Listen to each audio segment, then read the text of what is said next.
Hi friends, welcome back to Abhayram vlogs 786. Subscribe చేసుకోండి నా ఛానల్ని. ఇవాళ నేను చికెన్ 65 చేస్తున్నాను. రెసిపీ అనేది మీ అందరితో షేర్ చేయబోతున్నాను. ఇలా ముందుగా అయితే చికెన్ అయితే మంచిగా వాష్ చేసి పక్కన ఉంచాను. ఇందులోకైతే ఆయిల్ అయితే వేస్తున్నాను. ఈ ఆయిల్ వేసాక నెక్స్ట్ అల్లం వెల్లుల్లి పేస్ట్. మనం చికెన్ మటన్ ఏ కర్రీ వండినా అందులోకైతే అల్లం వెల్లుల్లి పేస్ట్ మస్ట్ అండ్ షుడ్ కదా, కాస్త ఎక్కువనైతే మనం యూస్ చేసుకోవాలి. అందులోకి పసుపు అయితే యాడ్ చేశాను. ఒక 4 టేబుల్ స్పూన్ ఆఫ్ కారం అయితే యాడ్ చేశాను. ఎందుకంటే ఇందులోకి మనం పెరుగు యాడ్ చేస్తాం కాబట్టి ఇలానైతే యాడ్ చేశాను. ఇలా పెరుగు యాడ్ చేసేసాను. నెక్స్ట్ నిమ్మకాయ రసం కూడా యాడ్ చేస్తాను. ఇలా మ్యాగ్నేట్ చేసి ఇందులోకైతే మ్యాగ్నేట్ చేశాను కదా, ఇందులోకి కార్న్ఫ్లవర్ అయితే యాడ్ చేశాను. ఎందుకంటే క్రిస్పీనెస్ కోసం కాస్తంత ఫుడ్ కలర్ కూడా యాడ్ చేశాను.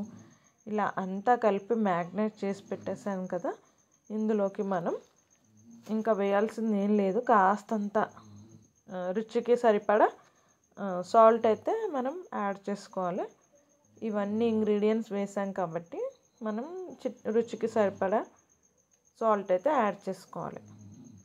ఇలా మనకి బయట రెస్టారెంట్లో ఎలానైతే కుక్ చేస్తారో, ఏం ఇంగ్రీడియంట్స్ వేసి కుక్ చేస్తారు అనేది అలానే మనం ఇంట్లో కూడా ట్రై చేసుకుంటే ఇలా హెల్తీ అండ్ టేస్టీ డిష్. ఇప్పుడు వంటలు రాని వాళ్ళు ఎవరైనా ఉన్నా కూడా ఎలా ట్రై చేయాలని యూట్యూబ్లలో చూసి నేర్చుకుంటున్నారు కదా, అలా అని చెప్పేసి ఇలా నేను కూడా ట్రై చేస్తున్నాను. ఇందులోకైతే చూడండి, కరివేపాకు, కొత్తిమీర, పుదీనానైతే పైనుండి యాడ్ చేశాను. ఈ మ్యాగ్నేట్ చేసిన వెంటనే మనం వేయకుండా ఒక 5 మినిట్స్ అలా ఫ్రిడ్జ్లో పెట్టేసి తీస్తే ముక్కకి మనం కలిపిన ఇంగ్రీడియంట్స్ అన్నీ బాగా పట్టుతాయి. సో చూడండి, నేను ఫ్రిడ్జ్లో పెట్టి తీసాను. ఇలా అయ్యాక ఒక 5 మినిట్స్ అయ్యాక మనం డీప్ ఫ్రై చేసుకోవచ్చు. పిల్లలు కూడా యమ్మీగా ఉంది అని చెప్పేసి చాలా ఇష్టంతో తింటారు వాళ్ళు. ఇలా బాండీ అయితే పెట్టేశాను. అందులోకైతే ఇలా చికెన్ పీసెస్ వేసి అయితే వేయించేసుకుంటున్నాను. మనం ఫస్ట్ వేసే ముందు హైలో పెట్టాలి మంట. నెక్స్ట్ మనం డీప్ ఫ్రై ముక్కలు వేసేటప్పుడైతే మంట కాస్త స్లిమ్లో పెట్టేసేసి డీప్ ఫ్రై చేసుకోవాలి. ఇలా మొత్తం ఇలా అన్నీ వేసేసుకుంటా డీప్ ఫ్రై చేసుకోవాలి. ఇలా ఎంత క్రిస్పీగా ఉన్నాయి చూడండి. ఫస్ట్ అయితే నేను టిష్యూ పేపర్ అయితే వేయడం మర్చిపోయాను. టిష్యూ పేపర్ పైన వేస్తే ఉన్న ఆయిల్ చేసుకున్న ఆయిల్ కూడా టిష్యూ పేపర్లో వేస్తే అబ్జర్వ్ చేసేసుకుంటుంది. చూడండి, ఇలా అటు మొత్తం వెనుక ముందు 2 సైడ్స్ బ్రౌన్ కలర్ వచ్చేలా మనం స్లిమ్లో వేయించేసుకోవాలి. అలా వేయించుకోవడం వల్ల లోపల మన ముక్క మంచిగా బాయిల్ అవుతుంది కాబట్టి.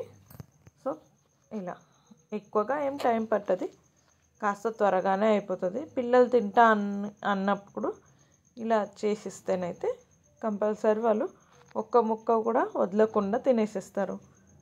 ఇలా అంతా కలిపి ఇంట్లోనే ట్రై చేస్తాం కాబట్టి నో ప్రాబ్లం. ఇంకా ఇందులో ఆనియన్ వేడిగా వేసుకున్నప్పుడు సైడ్కి ఆనియన్, లెమన్ అలా పీసెస్ ప్లేట్లోకి వేసేసుకొని నిమ్మకాయ పిండుకొని ఆనియన్స్ అంచుకి తీసుకొని తింటుంటే ఎక్కువగా ఈ డిష్ మనకి వర్షాకాలంలో అలాంటి టైంలో ఇలా మనకి ఈ చలికాలంలో వేడి ఎక్కువగా తినాలనిపిస్తుంది కాబట్టి ఆ టైంలలో ఇలా ఈజీగా ఫాస్ట్గా హెల్తీగా రెసిపీ చేసుకోవాలి అన్నప్పుడు ఇలా చికెన్ తెచ్చి మ్యాగ్నేట్ చేసేసుకొని ఇలా ట్రై చేయండి. చూడండి మొత్తం బ్రౌన్ కలర్లో ఉన్నాయి. నా కెమెరా లైటింగ్ సరిగ్గా లేకనో ఏంటో కానీ మీకు అది బ్రౌన్గా కనిపిస్తున్నట్టునే కానీ కాస్త రెడ్డిష్ కలర్లోనైతే ఉన్నాయి అవి. అంతే అండి. Thanks for watching.